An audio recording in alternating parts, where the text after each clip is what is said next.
When you think about famous or infamous haunted houses or haunted buildings, you generally think of places like Amityville or the Overlook Hotel or even Hill House. But you generally don't think about a small, nondescript suburban house in Gladesville, just across the Anzac Bridge from the city of Sydney. But the Gladesville Poltergeist, which was also known as the Gladesville Haunting, began in 1980 with an episode of an Aussie variety show, The Don Lane Show. So the world famous Ed and Lorraine Warren, paranormal investigators of The Conjuring fame, of Annabelle fame, were guests on the show.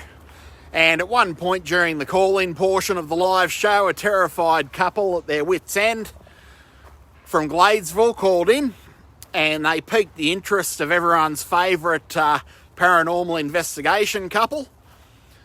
So the Warrens attended the property, which was in Gerrard Street in Gladesville, in Sydney's lower North Shore. They weren't really expecting much, but they weren't disappointed. Details are somewhat limited compared to the more famous Warren cases, probably because this one didn't spawn a major book or documentary or film series.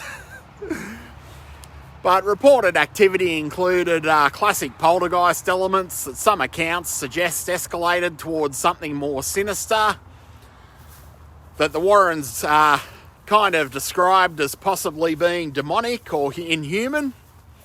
There were objects being thrown on their own or objects moving. There were icy cold spots or rooms with sudden temperature drops. There were moving shadows and a generally oppressive, heavy or depressing atmosphere that made people feel drained or fearful of the place. There were also vibrations felt in furniture and in beds. Lorraine Warren reportedly lay on a bed in the home and she described sensing some very strong vibrations and not necessarily good vibrations.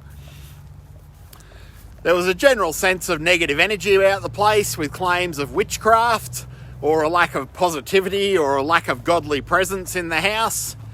From what they said, there was an overall psychological toll on the family, of course. They felt tormented, stressed, anxious, and this intensified over time. Lorraine Warren later said that she felt a heavy negative presence upon entering the place, like there was a powerful negative entity or poltergeist that would become pretty dangerous, pretty explosive if they ignored it. So she advised that the family leave pretty much straight away for their safety, which they did. And then the house remained empty for some time. It gained a local reputation as the local haunted house, the demon house. And that reputation lingered for decades around Gladesville. It became the stuff of legend, at least locally, if not internationally or in the popular culture or the zeitgeist. And the actual site of the house kind of remains unconfirmed. It is somewhere in Gerrard Street. And maybe it's a good thing for it to be unconfirmed, because it probably wouldn't help matters if the current owners or the current occupants were harassed by a cavalcade of paranormal investigators. But nonetheless, it is quite an interesting little footnote in history, particularly paranormal history. The world famous Ed and Lorraine Warren investigating a nondescript suburban house in suburban Gladesville on Sydney's lower North Shore. It's kind of adds an Australian twist to the whole legacy of the Warrens, Ed and Lorraine. Best remembered, of course, from things like The Conjuring and Annabelle, and the series of films spawned by those. So I don't know a great deal else about that case. Thought I'd just look at something a little different today to the usual strange and unusual cinema, and hopefully you guys will enjoy this video just as much. Let me know by liking, sharing and subscribing. And I would be curious if anyone's watching from the Gladesville area, if you have any more information, gossip, innuendo about the Gladesville Haunting, the Gladesville Poltergeist. Did you know anyone involved? Have you, did you ever enter the deserted house on a dare or anything like that? And also whether there are any current reports of paranormal activity, demonic activity, unusual activity emanating from Gerard Street in Gladesville. I don't know what to think of all these things, of course, but they do interest me. I think we all need something to... we all need these distractions to believe in this day and age, with the death of magic, the rise in cynicism, the lack of trust in institutions and so on and so forth. I think these paranormal cases are possibly more interesting now than they ever have been, because everything's easily explained, and with the rise of AI we can't really take stock in our own eyes even anymore, so it kind of adds another curious dimension to all of these cases. So a lot of them never will be proven or disproven, I guess. Now that's horses sort of bolted. With AI, our ability to discern what's real from what's imagined has kind of fallen by the wayside. So I guess it does, there is a double-edged sword. There's a renewed interest in things of the paranormal nature, like this Gladesville Haunting, this Gladesville Poltergeist.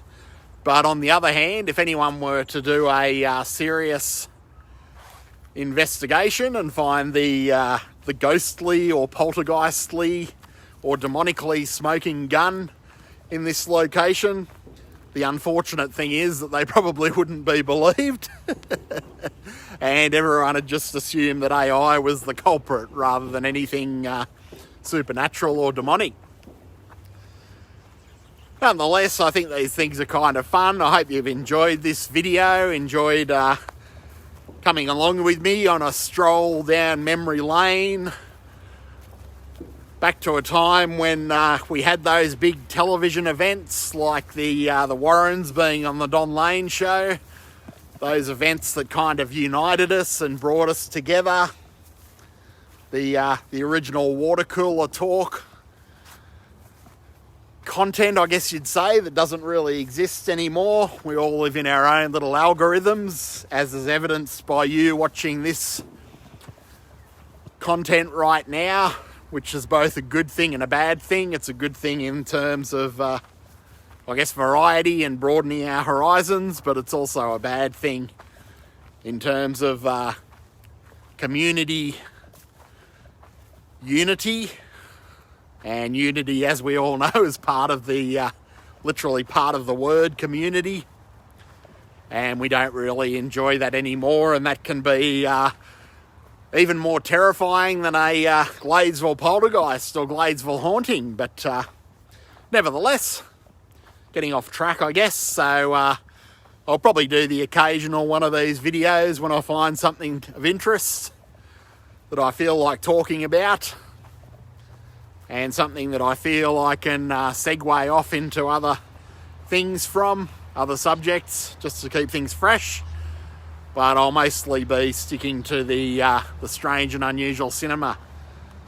Nevertheless, thanks for joining me, and as I said, if you have any information on the Gladesville Haunting, the Gladesville Poltergeist, if you knew anyone involved, I'd be curious to hear your thoughts and experiences in the comments.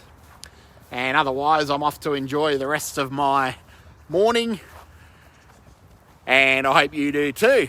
So as always, keep it spooky and take it very easy.